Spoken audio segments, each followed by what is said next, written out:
Hi, I'm Leanne. Welcome to my kitchen and welcome to week 3 of viewer requested recipes. Now, if you missed the first 2 weeks, you can check them out up there. We have those small batch no-bake cookies that you requested and those small batch brownie cookies.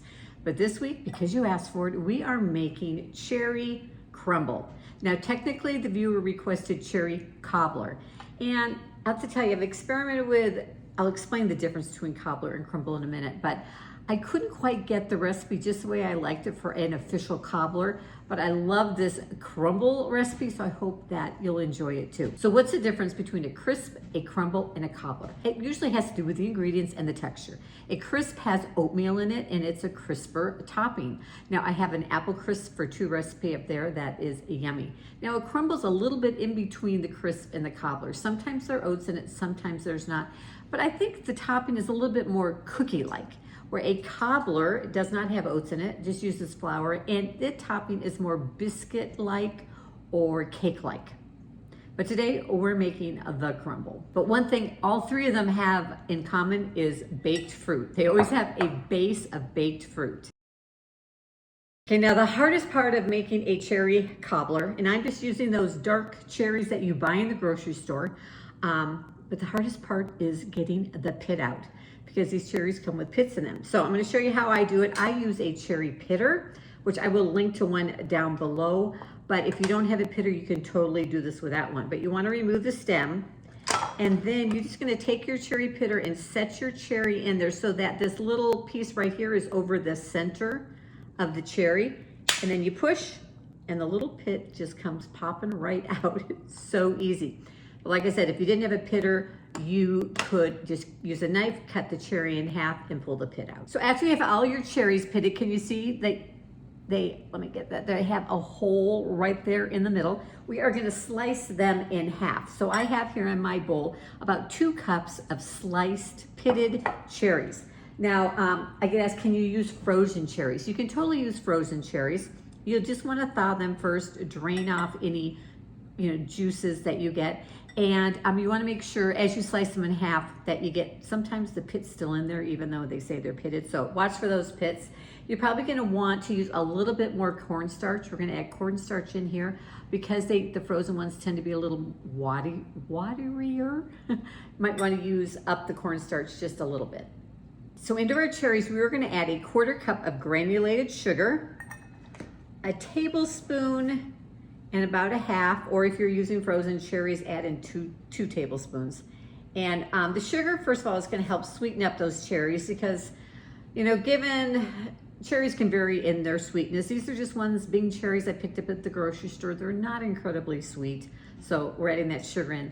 And then the cornstarch is going to help to thicken up those juices that the cherries are going to release.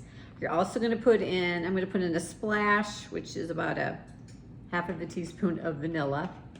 And then to brighten up the flavor of those cherries, we are going to just take 1/2 of a lemon and just give it a squeeze. That's probably maybe about a tablespoon of lemon juice.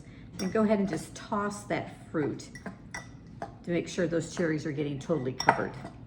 Now, I'm going to use 2 ramekins that are shaped like this, and those are probably about 4 to 5 inches across. They're not as deep as a traditional like 6-ounce ramekin, which you can also use. I just like a little bit more fruit to crumble ratio. So by doing this, I get more crumble on top of my fruit. You can also use, this is a 3 to 4 cup baking dish will also work. We're gonna go ahead and just grease them lightly. I'm gonna just use some butter here around the bottoms and the sides. I'll link to these particular ramekins down below. And then just go ahead and split your fruit. Give it another stir if it's been sitting to get that sugar mixed up with it. And split your fruit between the 2 ramekins. There we go. And now we're ready to mix up the crumble part. So for our crumble, we're going to use 2 tablespoons of melted butter. This is salted butter. If you're using unsalted, add in 2 pinches of salt instead of 1. I'm only adding in 1. I've got a 1/4 teaspoon of baking powder. I have a tablespoon of granulated sugar, a tablespoon of light brown sugar, And I have 1/3 cup of all-purpose flour. And then we're just gonna go ahead and mix that up. And it's gonna have kind of the consistency of a wet cookie dough. You wanna be able to crumble it on top of your cherries. All right, now we're ready to put that crumble on top of our cherries. And just go ahead and crumble it on top. Try to, divide it as evenly as possible. It won't cover the entire surface of the cherries. Now, if you needed to make more, you could totally double this recipe, and I would put it in an 8x8 or a 9x9 pan, so you would have enough to serve 4 people. All right, now we're gonna pop this into a 350-degree Fahrenheit oven, and we're gonna bake for 12 to 15 minutes until those cherries are nice and hot and juicy, and the crumble on top has lightly golden brown. Our cherry crumble is out of the oven. It did bake for about 20 minutes in my oven. You can tell it's nice and golden brown on top. Now, one of the great things about this crumble is you can eat it warm. I did let this sit for about 10 to 15 minutes to cool down a bit and allow those juices to thicken up a bit. But not only is this good warm, but it is good cold. It's good room temperature. So it's good anytime. But of course, I like to add some vanilla ice cream to mine. So good.